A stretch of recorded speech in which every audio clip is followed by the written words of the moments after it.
আসসালামু আলাইকুম। স্বার্থপর এই পৃথিবীতে অনেক সময় স্বার্থের জন্য খুব কাছের মানুষগুলো পর হয়ে যায়। আবার অনেক সময় দেখা যায় অনেক পর মানুষও নিঃস্বার্থভাবে পাশে এসে দাঁড়ায়। তাদের ভালোবাসা অনেক সময় মনটা ভরে যায়। তেমনি এক ভাই তার খেতে করা সবজিগুলো একদিন এক বস্তা নিয়ে হাজির।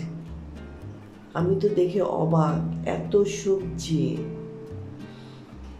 সে বলছে, আমার খেতে বোন, তোমার জন্য নিয়ে আসছি।